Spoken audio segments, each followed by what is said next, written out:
So here's what I'm not going to share with you today. I'm not going to share with you how you're going to make $1 billion. I'm not going to share with you how you can fly Learjets and hang out with Tony Robbins. Are we all cool with that? Yeah. But what I am going to share with you is my philosophy, my obsession.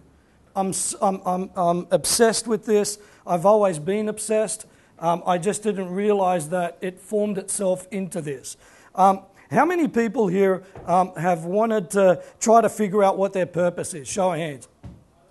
Almost all of us. So what I'm going to show you today is a system that I created. I think it's more than a system. It's actually a methodology, right? And I believe that this methodology called Upology is something that not only can you live your life with it, but also do your work or a business or a job. How many people are in business here? Show of hands. Almost a big chunk, right? Now what I'm going to do with Upology is also show you how to become an upologist. This is what I am. And it comes from choice. So I believe that all the evolution we know proceeds from the vague to the definite. Right? Just think about that for a second. Evolution for us comes from the vague to the definite. So in order to know your purpose, don't you have to really know what your purpose is not? Have you thought about that? The only reason we know what up is because we know what down is. So it's a standpoint or an anchor from one side to another. Can we agree on that? Right? I know I'm a reasonably good guy because I know I'm not a bad guy, or not most of the time. Right? Now, so in saying that, there's some foundations that I want to talk to you about. It's important that I share with you as well how this came about to me, which the story that I want to share with you is something or someone actually that inspired me to be in front of you now. My sister Josephine is about 10 years older than me, so it makes her 25 or something, right? And she looked after me pretty much from when I was a little one, right? Because my parents always worked and she was there. And I think the TV broke down and that's how I came around or something like that, right? Anyway. So my sister's 10 years older than me, and we lived in Malta, and we came back in 1980, and she got married to a guy called Ray, and we lived here for a few years, and she fell pregnant with her first son, James. And James was born with thalidomide. Does anybody know what that is? It's like a non-forming of arms. It's so you've got like kind of 3 fingers. So I go to the hospital, which is at Blacktown, and I'm 12 or 13 by now, and my sister's there. It was really freaky. My parents go, "You're not allowed in," so I don't even know what's going on. "You're not allowed in." Finally, I see my mum crying, my dad's crying, my brother-in-law's crying, Ray. And I go up to my sister, and show of hands, have you ever had this event that records in your memory for whatever reason it is? Show of hands, whoever you're right. There's sometimes we record things, yeah? And I remember this clear as day. It's actually in my upcoming book called Upology. And I spoke to her and I go, "Are you okay?" And she, she's present, but she's not present. You know that feeling, yeah? And she goes, "I don't know if I'll ever love him." Now, my sister's got a finger fetish. Some people have got feet. No, I like feet, right? Yeah, finger fetish. Other fetish. Right? So he's born this way. And the other thing that he's got something wrong with his heart. So in the first 3 days, he's got 3 open heart surgeries that he has to do. They're trying to figure out what's going on. This is back in like 1982 or something. So the technology isn't, Anyway. So they bring him home, all the rest of the stuff. It's all cool. 2 years later, the doctors go, "Yeah, there's no problem. You can have another baby." Paul's born, right? And he's got the same after all these tests, but not as bad as James. Anyway, so James is going on doing what he does, right? And now we're fast forwarding later. My sister lives in Blacktown. They moved now. They've been working. They moved to San Susie, buy a little house on the prairie, and then. And by now, he's like in year 8, somewhere there. In this process, my dad has a heart attack, goes to the hospital to do they said it was going to be a triple bypass, ended up being just a single bypass, right? He's in his, early 60s, early 60s, I think it is, somewhere there. On the hospital table, he has a stroke, he can't talk, and he's paralyzed from half his body. This is a man that used to speak underwater. So I'm just going to put this down as strike 1. Are we cool with this? Yeah. So my sister's devastated, I'm devastated, right? And by now I'm, just early 20s. Anyway, my nephew keeps on going through school and he's going okay. And come around that, the year 9, year 10 mark, he's starting to figure out that things aren't happening. But he's really, really intelligent, right? So anyway, he does year 11 and year 12 and he's really, really intelligent and comes top 2 or top 3 in the state, right? Even with his arms being like that, right? Everyone loves him, he's got a great energy, but something's starting to spiral.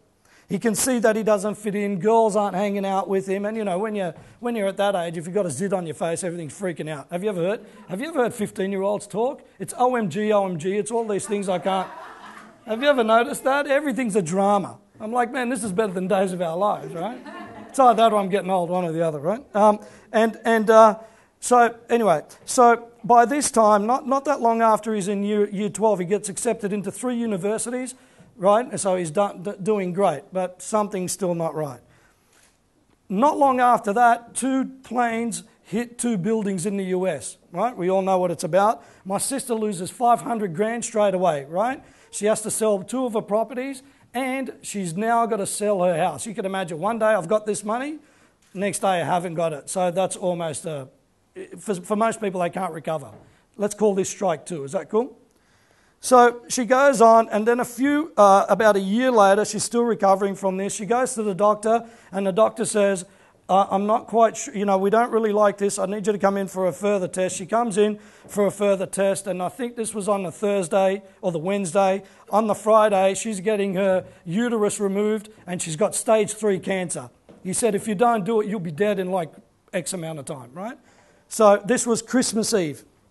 So she has that done. She has 15 bouts of chemotherapy and about 10 bouts of radiation. Hair falls out. She's throwing up all this green shit. It was just nasty. So she's almost dead from this. It's devastating to the family, you can imagine. My nephew starts going on and he's spiraling down because right now the depression's starting to grab him. He can't find the right girl, and his whole purpose in life is to basically find a girl, marry her, have some children, and live happily ever after. This is a guy that came top 3 in the state, and his brain is like at a whole other level, right? So then he does a real estate course, comes top 1 in the state. McGrath Property asked him to come in with him. He just can't find his way. He's depressed. Counsellor after counsellor trying to help him. And I remember I was doing counselling at that stage, and I said, how can help you?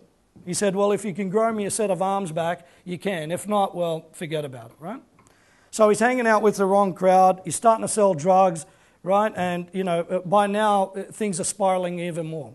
My sister has to sell a place. She moves to another place. Strike 4, strike 5. So by now, he's, encumbering all this debt and things aren't going too well. His brother's still okay with this. So, just before I said to you, there's sometimes a time when you record things in your mind, and I don't know why it happens. So Easter Sunday, 3 years ago, on Easter Sunday, I'm sitting down, we're at my sister's, it's a big wog festival, there's enough food for 3 million people, right? Who knows that? Show of hands, right? Yeah.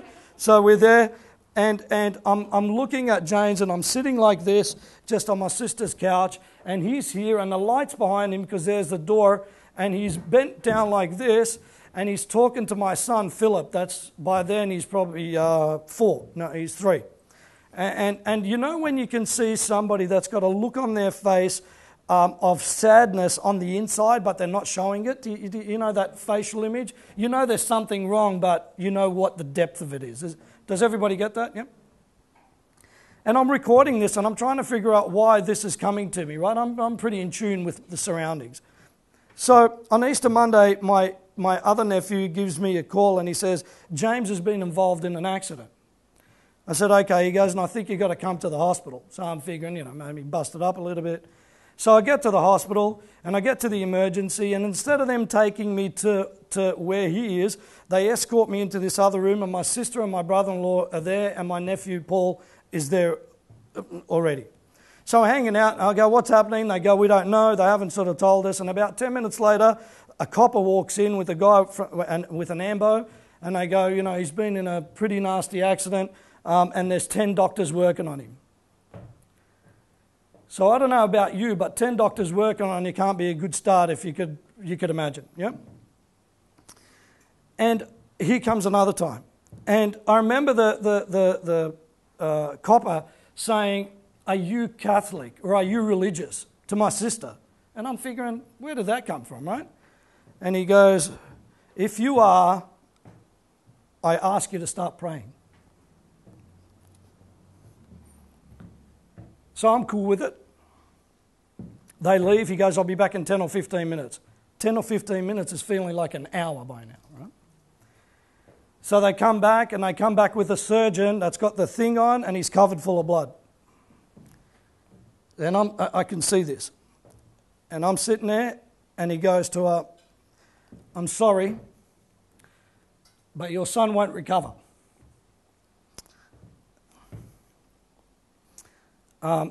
This is a non-recoverable accident. He's suffered severe brain damage. Only the machines are keeping him alive." So I walk into the room, and there he is, dead. 24 years old. What do I say? How do you find any type of meaning or purpose or passion there? You can't. So they keep him alive for a few days. There's almost 1,000 people that come to the hospital. Friends, family. So we do the funeral. We do the church, and we're at the church, and there's about 1,500 people at this. And I go to the priest comes up to me and he goes, "I've never ever seen this amount of people." Now, my nephew James isn't somebody that's famous or any of this stuff. He's an everyday guy. I believe in passion, and to inspire people, you don't have to be anyone famous. Can we all agree on that? Certain things inspire us. So there's 1,500 people. There's so many people here that you can't even fit in the church. So we go to the cemetery and we bury him. He's with my dad. Oh yeah, I forgot to tell you, my dad dies after 7 years, can't speak. There's a blow. So my sister is devastated. And a few weeks later, I write her a letter, and I said, "I feel guilty because it feels like my son should be here." And I asked her this question. And I said to her, How do you go on? Because if it's me, it's better that they're digging the hole bigger because I'm going in. Can everybody understand that, right? If it was me, it's better to dig a hole bigger because I'd rather be in with my son as well. For anyone that's got kids, you will understand. And she turns around and says this to me. She goes, "It's a choice." And she said, "It's a choice whether you decide to keep on living or you decide to die. I choose to live." So what I wanted to do is I wanted to share with you the depth of where my work comes from and what inspires me. Sometimes to inspire yourself in purpose, it could come from somewhere that you don't even expect that it's coming from. Is that cool? At my nephew's funeral, the eulogy was the making of a legend. That was my best writing. So, there's some foundational principles that this comes from. I believe number one is about the Ouroboros. How many people have seen this sign? Have we seen that? So the Ouroboros means, there's two foundational principles, two foundations and then four principles that come with this in the upology, right? And I believe that it's important that you always need to renew yourself. Is everyone cool with that? Right? How many people are resting on yesterday's standards? Show of hands. How many people believe that you always need to renew yourself to get through life? Show of hands. Isn't it interesting? Because the body that we had isn't this body anymore. Can everyone agree on that? The only reason it becomes this body and stays like that is the cell has a memory. That's why you've got nicks and scars and all those type of things, because the cell at some level has a memory. And it creates that memory. Think of it like a photocopier. Are we cool with that? So one of the main principles is that I believe what you need to do is constantly recreate yourself. This is a part of everyday living or everyday recreation. The second part about it is balance. If you don't have balance in life, or the yin and yang in life, right, you either get too far one way or too far the other. Does that make sense? And when you're out of balance, you feel like you're depressed. Has anybody felt depressed? Show of hands. All of us, right? I think it's a human condition in order for us to be that way, to either work against it. Have you noticed? Isn't it interesting? Because a lot of people say we're a spirit having a human experience. And a lot of times I go, why is it so hard? If I'm the supreme being, doesn't it make a sense that I could come with some type of roadmap? Has anybody had those thoughts? Right? You go, man, does it always have to be we're pushing shit uphill? It feels like that. Show of hands, does anybody feel like that sometimes, right? Be truthful, yeah? We do, right? So here are the foundations of what I want to share with you. These are the 4 principles. Now, what I believe, in other words, to find purpose, first of all, we need to start with understanding what our mimetic structures is. Does anybody know what a mimetic structure is? No? Okay. A mimetic structure is like a virus of the mind.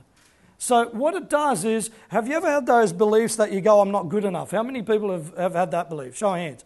Right? Cool. How many people have gone, I'm not sure if I could do this? Have you ever had those ones? Right? Yeah, mimetic structures. How many times have you gone, I don't know whether, I think my ass is a little bit big or it's, all the women are going, what you looking at me for? Right? Right? These are mimetic structures. In other words, they're so strong that they'll sacrifice the hosted all the time. You were saying earlier that you had an eating disorder. That's a mimetic structure. Can we see that?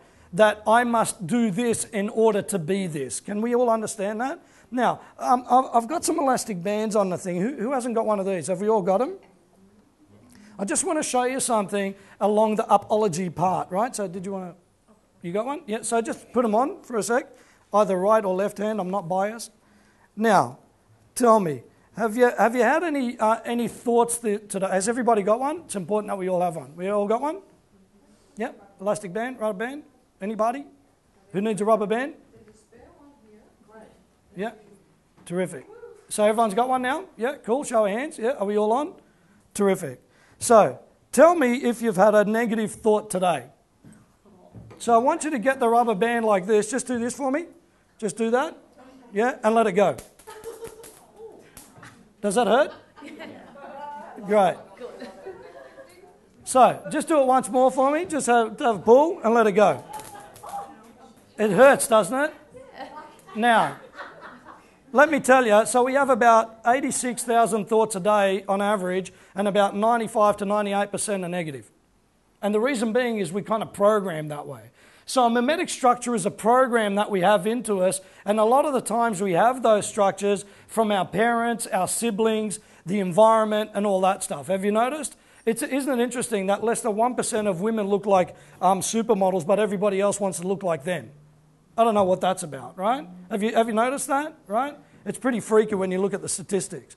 So in other words, what I want you to understand, in order for you to understand what your purpose is, you really need to understand what's going on in the mind. Now, a lot of my clients that work with me, see, you can see this. A lot of clients that work with me, one of the things that we do every time we have a negative thought, we pull one of these. You could imagine. Now, do you know what this is? It's a pattern interrupt. In other words, this is a great tool that you can shower with, and if you want to show what your purpose is and find out what passion you have and really what your true purpose is, you can imagine if you've got defeating principles in your mind, if you've got a defeating mindset or a lack of mentality, or you've got some type of mindset that's negative, do you think you can truly find out what your purpose is? Show of hands, yes or no? No, right? Is that, I can't hear, is it? It's no, right? So guess what? What I've done is I've given you a tool that you can use now. And what does it cost? Like 5 cents. All the books in the world, all that, right? This is what does it. And I can tell you, if you're truthful to yourself and you keep on banging, sooner or later it's going to hurt so much that you'll recognize the pattern of thought before it even starts. Does everyone understand that? You need to recognize what's going on before it even starts, yeah? So the first principle is that. Now, the second is about understanding how to have creativity and upthinking. How many people have you sat next to, the ones that are the glass is half empty? Show of hands. Does anybody know somebody that the glass is half empty? Surely, right? Like those guys, they just break your balls, don't they, with everything? Don't they? They do, right? You want to hear a funny thing? I was talking about this the other day. So there was a guy that lived at Brighton in front of me, and you know, I go over there, and I think I'm about 14 or 15. And I go, and we're talking, and you know, he's got a shiny Porsche out the front, and I'm like, that's cool. Back in the 80s, Porsche, you know, risky business, it's all that stuff, right? And I wanted to be Tom Cruise, and I kind of look like it, no. Right? And yeah, you better look at it. I always told my wife, I'm like George Clooney. She goes, not even close. I'm like, oh. Right? I might have got to slap that. Yeah, absolutely. Negative thought. Right? So, and I ask him, and I go, hey, man, you know, we were talking, and he goes, yeah, I've won the lotto. I'm like, won the lotto? If you knew someone in the 80s won the lotto, I'm hugging him. Jesus, that's excellent, right? And he goes, and he kind of pushes me away, and he's kind of got the shits. He goes, fuck. I go, what's wrong, man? You won the lotto. He goes, you wouldn't believe it. 10 other people won it, and I only won 150 grand. Like 150 grand back in the 80s. I'm like, mate, if I win the meat raffle, I'm... Woo! Is that cool with that? So do you see, some people are just programmed mimetically like that. It doesn't matter what you give them, there's always some drama. Can we understand that? If you're trying to find your purpose and you've got that in your mindset, it's really, really difficult to move forward. Can everybody agree on that? Show of hands. Yeah? Got it. Okay. Now, up thinking is really critical. Why? Because there's always down thinking. I like to say there's an above and below the line. 3% of people don't make any blame, they don't justify, they don't make excuses, they take responsibility for action, and they do shit. Have you noticed that? Right? I wanted to speak here, and here I am. Why? Because I didn't blame, make justifications, excuses, all the rest of the stuff. I'm here. Interestingly enough, 97% of people blame, justify, make excuses, all that stuff. By the way, if you make excuses, this is an excuse stopper, right?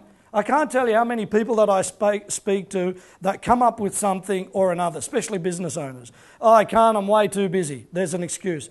You know, I'd love to, but I don't have the money. There's an excuse. You know, I really'd like to change, but I've always been like that. There's an excuse.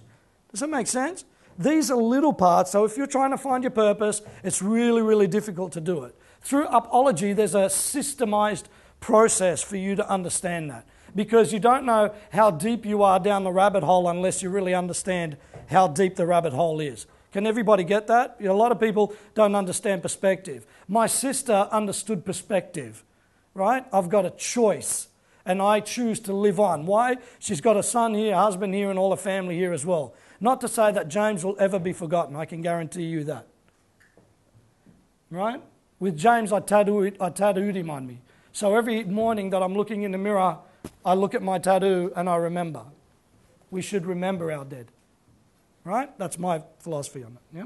Now, the second part about it is about understanding to free your mind. Isn't it interesting that we start this way and then what happens? Right? How many times have we done a bit of a paper mache on the brain? Have we had that one? You know, I don't think I'm good enough, I can't, it's no good, I won't be doing this, I don't know if I'm good for that relationship, I don't know if I'm good for her, all these things, and we just keep on doing it. Or we have a setback in business. How many people have had a setback in business? Bloody hell. I think it's called business because it's busyness, and if it was easy, it'd be called easy. Are we cool with that, right? And every time you have a setback in business, your clarity and your mind becomes more entrapped than free. Do we get that, right? So what I want to share with you is, in order for purpose and passion, it's important that you share that your mind is free, right? Or as free as it can. Or you can recognize a negative thought before it arises. Are we cool with that? Yep. Okay. So the second part is about strategy. Has anybody seen this, by the way? Has anybody seen this before? It's chess boxing. Please check it out on YouTube. And it's the best thing ever, chess boxing, right? And guess who invented it? The Russians. I love it, right? They're like, we got to do stuff that's a little bit different here, right? Has anybody seen that research that I did with NASA for the pen that writes upside down? Has anybody got one of those? The pen that writes upside down? NASA spent $1 million to have a pen that's in the spacecraft that can write upside down. Right? $1 million on a pen, and now you can buy them. Has anybody seen those? I love it. The Russians' answer to that is, don't worry, we use pencil. Is that creative thinking or what, right? Don't worry, we use pencil. It's the same thing, right? So this is really cool. So strategy is about asking questions. How many times have you asked questions to what your purpose is? Show of hands. Heaps? How many, right? Got it. Now, what type of questions are you asking? Are you asking, I wonder what my purpose is? Is that a good question? I wonder what my purpose is. Show of hands. Who's asked that? I wonder what my purpose is. Show of hands. How many people go, I wonder what the hell I'm doing on this planet? Have you noticed? Right? So if you're asking those questions, are they too much of a big question or a bit of an open-ended question to answer? Is that right? Could you ask yourself, I wonder what I'm really good at? Would that be a good start? I wonder what I'm really good at, or I wonder what I kind of like. Have we noticed that? How many people are in jobs today, show of hands here and be truthful, that the job's shit? Show of hands. 1, 2, right? By the way, what's your name? Jess. Jess and Emily. Jess and Emily are really honest and proud because they've kept on putting their hands up. Just give them a hand. This is really important for you. Right? It's really, really cool. So guess what? Have you got a choice to change it? Yes. Absolutely, right? So in other words, if you're trying to find your purpose, the strategy is what? I need to get out of my shitty job, right? Or if you're in a job that isn't making any money, or if you're in a business that's not making any money, stop. Or else it's called a non-for-profit. Is that cool? Because you're never going to find your purpose if you keep on beating your head against the wall. And unfortunately, we can't trade cows for beans anymore. It doesn't kind of work like that, right? Does everybody get that? It's really difficult to find purpose unless you know where you are already. Is that cool? So in chess boxing, what they do is there's a strategy on how they do it. Now, with business or with personal stuff, it's about the environment. Okay? So in order for you to find your purpose, it's important to understand the environment that is around you. Right? Now, there's different types of purposes. There's a purpose that you can go, this is kind of what I do, and this is how I do it, and I'll just, be comfortable in at home doing this for me. So it could mean that you're playing an instrument or whatever. Or there's a purpose that you can share with others. To me, my obsession is to share it with others.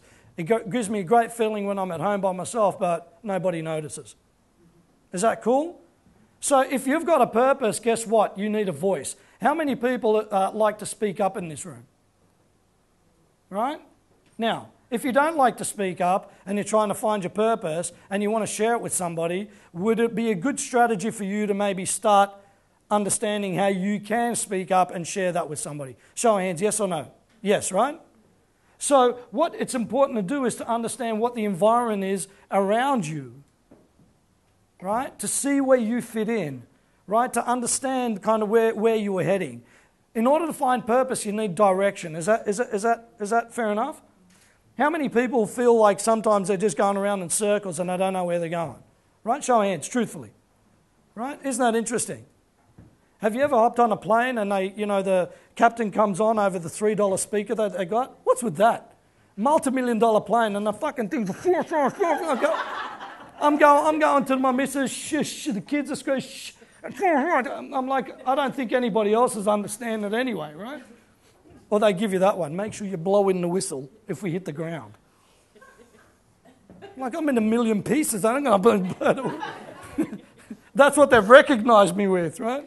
So if the captain came over the loudspeaker and said, hey, guess what, everybody? We're going to hop on, thanks for, boarding the Qantas jet. And when we're in the air, we'll figure out where we're going.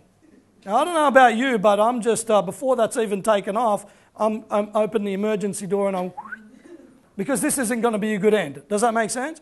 Why is it then that a lot of people that are trying to find passion and purpose in their life don't have any type of direction or any type of plan? Show of hands if you've got a plan on where you want to be in 3 years' time. A few of us. Excellent. Does that make sense? So isn't it important to have that? Is that clear? All right? So the environment's critical and a plan's critical. Now, the other thing around this is adaptation and assimilation. Have you ever noticed Rubik's Cubes these days aren't a big thing? You got it? So why is it that a lot of people keep on doing stuff that's their purpose or that what they think is their passion, but nobody else kind of likes it or digs it or whatever it might be? And then they get frustrated to go, I don't know if that's my purpose or my passion. It's important to assimilate yourself. Why? Because I said the first principle is the Ouroboros. In other words, continuous renewal of self. People that see purpose changes, does it not? Your purpose originally was to be a journalist, now it's to have soul sessions. Does that make sense? So it's not the holy bloody grail. Things change. We change. Have you noticed that? Not that long ago, I was in PT. Not that long ago before that, I was in sales. Not that long ago before that, I was working at IBM. I thought my purpose is to, hang out with cool chicks and race fast cars. I don't know where that went, right? So it's about adaptation and assimilation, right? That's a part of the core principle. Now, the next one around this, I believe, is conditioning. It's very difficult to find what your purpose is if you're not conditioned, okay? So in other words, if your mind and body aren't conditioned and your emotional and mental well-being aren't conditioned, right? How many people freak out at the drop of a, hat? Show of hands, right? I'm fucking freaking out, that one? Like, does that make sense? Yeah, how you doing? You go, well, what's wrong with it? I'm like, it's cool, man. Think about it like this. In evolutionary processes as humans, what it is for us, it's important to, there's stages in our life. So in our adolescent stages or our earlier stages, it's all about fun, right? I look at my kids and 1 minute they're talking to me, the next minute my daughter's like jumping on the spot doing star jumps. It's really funny. I'm talking to you and she's like this. Right? And then my son starts doing this and I'm like, I don't even, right? He's just mucking around, right? That's his place of where he is at the moment. Does that make sense? And then as we get older, when you're 18, 19, everyone's a gangster. You seen that? Everybody's like, hey man, all the blokes are like all in the hood, right? And then when you get later on in life, in 40s, I'm going, I'm wondering what the meaning is of what I'm supposed to be doing here, right? Does that make sense? So in other words, the conditioning comes from the everyday doing, the hardships, the failures, the successes that we have. But it's important that we not only condition our mind, but we condition the body. It's physically known and recorded that if you've got a strong body, usually your mind kind of works reasonably well. Okay, Layla can talk about that. Gus, right? Is that true? Yep. So, in other words, it's important to condition yourself. Now, conditioning comes from what? There's also a thing that I work with apology, is mental resilience. Can everyone write that down? Mental resilience. And for people that freak out really quickly, it's about their mental resilience. Have you noticed that? You can imagine my sister, I haven't told you all the other things that have happened since with her, but her mental resilience, I believe, is like Ali. She can bounce back from stuff, right? In other words, to be passionate about something, you need to kind of get slapped in the face and you go again. I can't tell you how many no's I've heard. What is it? I was reading the stat the other day that children up to the age of 4 hear 140,000 no's. 140,000. You reckon you're getting a bit of a bloody complex? Do you reckon? No, don't, no, stop, no, right? It's like a condition. Remember I said, like in the conditioning part, you can either get conditioned really well or you can have a mimetic structure that's conditioned for you. No one, could you imagine that everybody always said, yep, you can do stuff, there's no problem with that? Isn't it amazing how with our conditioning with children, what we do to them? Okay, so if you've got kids, you're responsible. It's simple as that. If you keep on going, you can do stuff, it's great, then they get to a stage where you go, mate, don't be silly. I've got to share one with you. I remember my mum, if anybody's a wog in here, they get it. I go to my mum, we go over to our friend's place, and I made the big mistake of going to open the fridge and grab a drink out of it. I can tell you my ass was raw for like a day afterwards. Don't you embarrass me again with all that stuff, right? I'm like, I just wanted a drink. So it's all just a drink, right? Because the wogs have got that thing that she just looks at me. I'm like, okay, cool. and I'm dying of thirst. And even if people ask you for a drink, you've got to say what? No. Right, Dad, make sure you say no because it's not polite. Do you see how that's conditioning? Yeah, wogs are like that. We're at a whole other level here, right? We're conditioned like nastily, right? Think of it like that, right? So the conditioning component of it is to understand that you need to explore life and condition yourself in order to move through your purpose and then move through the cycle, understand what your passion is, use that as conditioning to move into purpose, right? So it starts off mindset. It starts off followed by strategy. So you need to have a clear mind to understand where you are. You need to understand that there's a strategy on how am I about to do things. How will I ever find my purpose if I don't even know where I'm going, right? If you're on an aircraft, he says, well, I don't know where we're going, jump off. It's not going to be good for you, right? So I think it's important to understand that it's about commitment to excellence. In upology, one of my things is about committing yourself to excellence. How many people like to do a job averagely? Not many. How many people give it their best? Show of hands, seriously, hands up, yep. Isn't it about giving it your best all the time? Have you noticed in certain types of situations these days, it's like second best is cool. Have you noticed that? I don't roll with that, right? And I know, I mean, there's arguments against that. I heard the other day that they don't put results on school tests and stuff on the board so the people that are down the bottom don't feel like they're not a part of this thing, right? I mean, I don't know about you, but if I'm down here, I'd probably want to go, I think I've got to try to get up here. Is that cool? So it's about understanding that it's about commitment to excellence. In 1962, JFK looked up and he said, we're going. We're going to the moon and we're going to do it before the turn of the century. Right? In 1969, July 19th, the Eagle has landed. We did it. I personally believe that we've never come together as humans other than that, like at that level for this amount of time. There was something that we all aspired to. There was a purpose, a global purpose to do things. Right? And these days, everything seems a bit washy. Have we noticed that? Does anybody get that feeling, or is it just me? Do you get that? Is it just me? Yeah, well, it's just me. Right? Yeah, go. I think there's an awakening, though, now. Right? There's an awakening of change. Is that in the air for everyone? Yep? Yep. Now, it's about the follow-through, right? So, in the strategy and in the conditioning, how many people just never finish anything? Show of hands. How many times have you started shit and you just don't finish it? Isn't it amazing?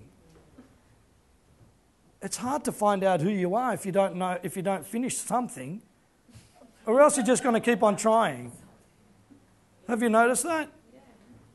Right? Just do what you say that you're going to set out to do. You know, 98% of businesses fail because they don't do what they said they were going to do.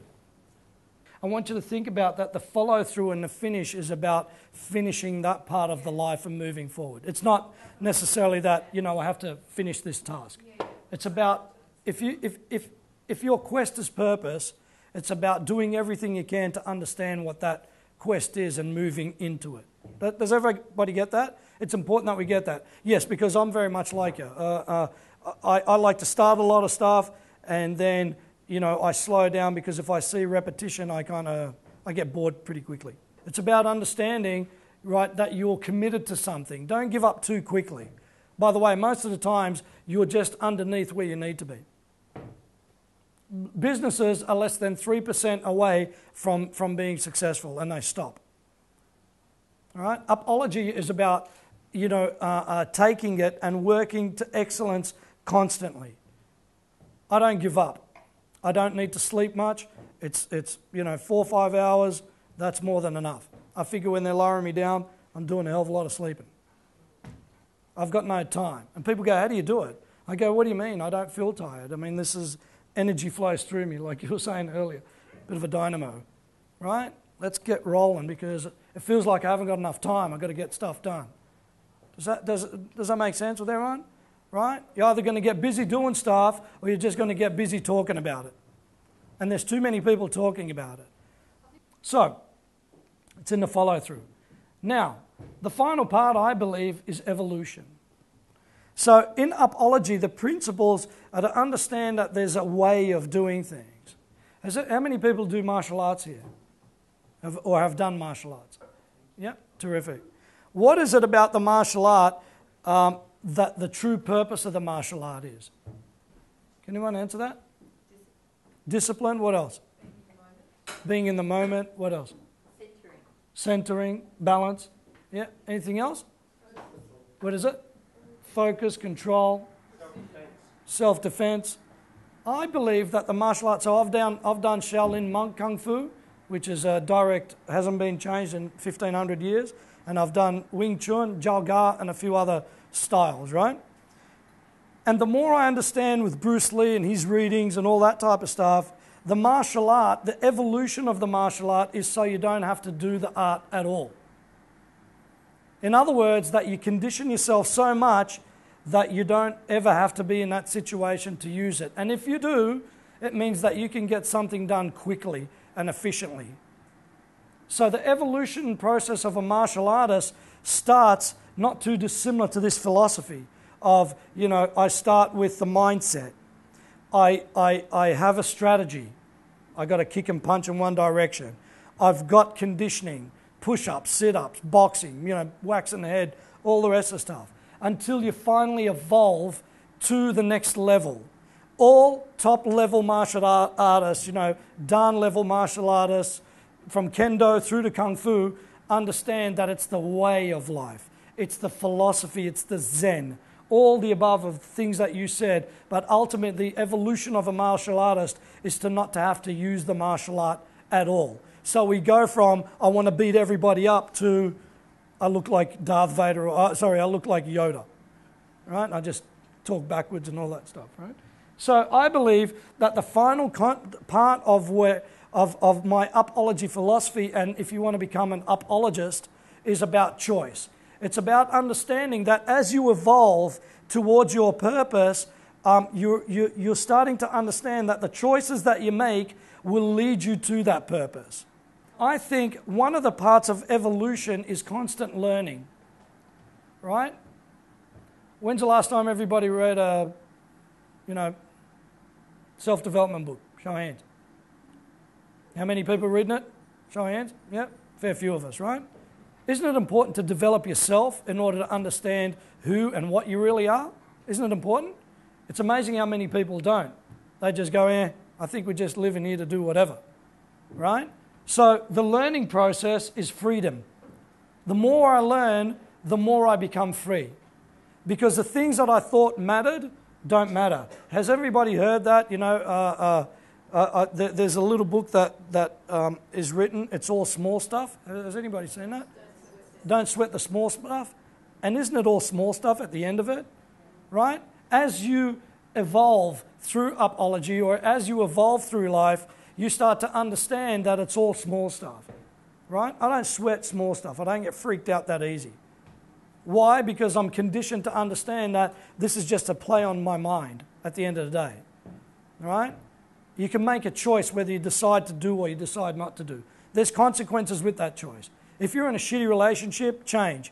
If you're in a shitty job, change. Is there consequences? Life has always got consequences. Are we cool with that? Yep. Now, how do you really find your purpose? This is the true part about it. Does anybody know what bees do? They do what? They pollinate. What else do? They make honey, right? And they sting people. The true purpose of a bee seems like what? That it has to fly around and pollinate flowers. But the bee's true purpose is what? It's actually 90 degrees from that. So if you think that your true purpose is doing a certain type of business or whatever, it's only until you get so far away from the 90-degree angle that is when you can see it. So in other words, the bee's true purpose is 90 degrees the other way, where really what it does is give life to other flowers. Can we understand this? It's only in an indirect relationship with it, where it lands on something and lands on another thing, the underneath of the bee that looks all like, little hairy things, right? And its feet ends up pollinating another flower to do it. But its true purpose is to make honey. Its job is to make honey and do this. It's indirectly finding its purpose. Can everybody understand that? Yeah, show of hands. Yep, just so I want to make sure everybody gets it. So in life, what I want to share with you is the purpose that you think might not be what you think it is actually 90 degrees to what you're doing now. And it's only until you get far enough from it that you can look back and see really what your effect is. I was talking to Layla and Gus just before, and I believe what their purpose is with the work that they do is to free people's lives, to get them back to balance, and you're working with them, right? To get them back to balance. But their job, what they do now, is about physical training. Is that correct? So do you see that physical training is a path, but really at 90 degrees, it's about freeing people's lives. So whatever you're doing now, if you look over at 90 degrees, and then you can see what the side effects from this are, the bee, its feet, the side effects are its growing life, you'll start to understand that the journey that you take now starts to revolve, and this is how you've really found what your purpose is. Is everyone cool with that? So let's say if you're in a job, let's say, with yoga, right, and that's what your passion is at the moment, but you're not quite sure if that's the purpose, perhaps that isn't the purpose, it's 90 degrees off that. Is that cool? Once you start to find that, your focus should become that purpose. So think about it like this. From personal training or nutrition or whatever it might be, right now the focus is, this is what I do and this is what I think my purpose is, or this is what my passion is.